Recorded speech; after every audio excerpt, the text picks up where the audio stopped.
But I've got some good news for us. Some really good news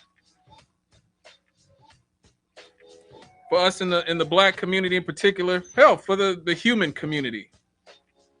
I read a story this week about a very special and talented and intelligent young woman named Dasia Taylor. Um, she's very smart young woman. 17 years old. This young lady is only 17 years old from Iowa City, Iowa. And do you know this young black girl has invented a cost-effective way to detect surgical infection? She has created surgical sutures that can detect infection and will change colors accordingly. In 2019, she created these surgical sutures that change color, indicating whether a patient's wound has been infected. And while most medical facilities can determine this, where this invention will really come in handy is in the third world and in other countries that don't have the type of medical infrastructure that we have. This 17-year-old girl is being honored nationally for her invention. She is one of the top 300 scholars in the 80th Regeneron Science Talent Search, the nation's oldest and most prestigious science competition for seniors. She is one of the 40 finalists who are guaranteed to receive $25,000 in a scholarship, with the top prize being $250,000. And let me just say, we hear so much negativity in this world today, particularly about young people. I'm a millennial, and I hear a lot negative about my generation and the generation behind us, the Zoomers, the kids in their 20s and teens now. I hear a lot negative about them.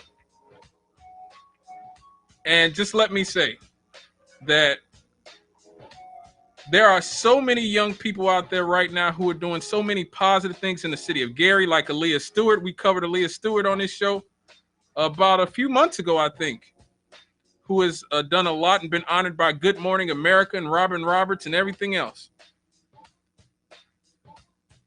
I'm very proud of this young lady. But it's important to remember that whether I'm here on Fridays or everybody who's on Issues and Answers 6 to 8 every day here on WLTH, I know my former teacher, Miss Carolyn McCready. She was my teacher at Emerson School for the Visual and Performing Arts.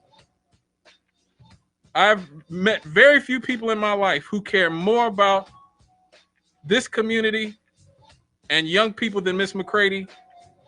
One of the most caring and generous people I've ever met in my entire life. I really regret making her life hell in high school. But everybody here at Issues and Answers, Miss McCready, Eric Johnson, David Dennison, and Miss Melba, and Reverend Protho, and Jeremy and Nate, and Laurel and Darkman, and myself and Rev. Everybody here who influences the community, everybody here who gives truth to the community. This young lady right here, this is why we do what we're doing. Because we know that there's so many people out there like this young lady. We know that there's so many young people in this community and others who deserve to be saved. This is what we're fighting for. All the activists, everybody who works with us in the United Urban Network, Incorporated, started by my mother 20 years ago.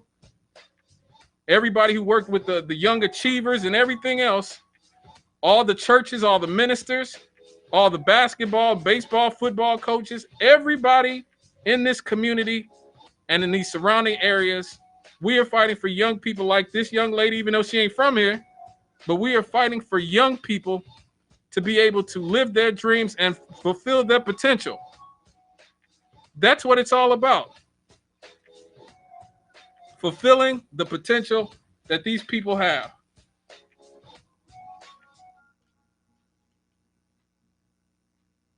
It's important to remember that. This is what all of our children are capable of. God bless her. I'm proud that her parents, whoever they are in Iowa, And her community in Iowa has helped her do it and achieve what she's achieved already at 17 years old. But remember that this young woman, as my mother always liked to say, okay, she's not the exception, she's the rule. When you see greatness, whether it's Michael Jordan or LeBron James, or it's Serena Williams, or it's, our great artists, our great doctors, our great lawyers, our great teachers, these people are not the exception. They are the rule. Okay? We come from very strong people who accomplish immensely important things in the medical field. We talking about vaccinations, right? We spent much of this last hour talking about vaccinations. I bet you guys didn't even know, at least a lot of you didn't know, that African slaves are the ones who brought vaccinations here to America. Slaves.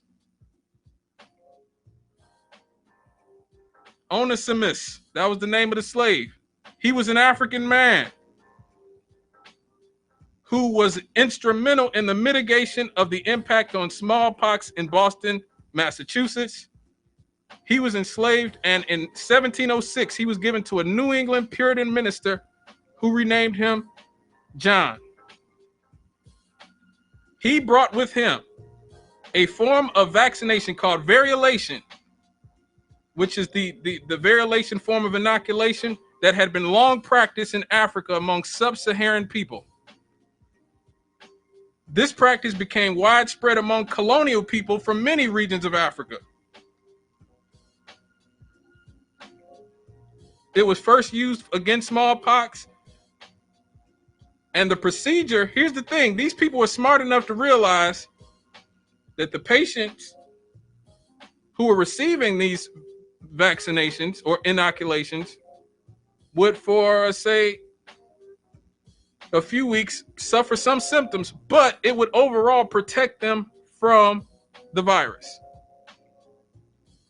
And so they would keep an eye on it, and the symptoms would subside, indicating successful recovery and immunity from what they had just been inoculated against. And so when you read about young ladies like Dasia Taylor or Leah Stewart or other young people in the city of Gary or Hammond or East Chicago or Chicago, all those kids in Chicago who are fighting gun violence, those people are not the exception. They are the rule. We have to celebrate these roses that grow through concrete. I'm sorry, callers, the show is over, basically. I'm going to have to get out of here before Marion Williams comes and kicks me out personally. The concrete that they give us, that they pour over all of us, drugs, alcohol, unemployment, bad schools, dysfunctional communities, police brutality. This is what they give us. They pour that concrete over all our gardens. And so we have to celebrate those roses that grow out of that concrete. And if you get out of that, you go to college and they trap you in debt. So you'll be a working slave for the rest of your life trying to pay off your college debt. And if you somehow say, okay, I don't want to go to college, I want to go to the military, they ship you off to some foreign country and put a gun in your hand or a bomb in your hand so you can go and blow up brown and black people. We have to celebrate these roses that grow out of the concrete in this community and every other, because they sure as hell make it hard enough to do so. All right, folks, you can get at me at The Chemist Lives. The Chemist is spelled with the K, as I'm a product of the Gary Community School System. I'll be here next Friday, hopefully 6 to 8.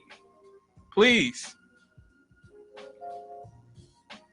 tune in, tell everybody you know, listen to the show, watch the stream on Facebook. Rev hopefully will be back next week. So for station owner Marion Williams, station manager Natalie Ammons, I am Scott Cannon. This was Issues and Answers on WOTH 1370 AM. God bless the working class. God bless organized labor. And death to the corporate state. Amen. We'll be right back.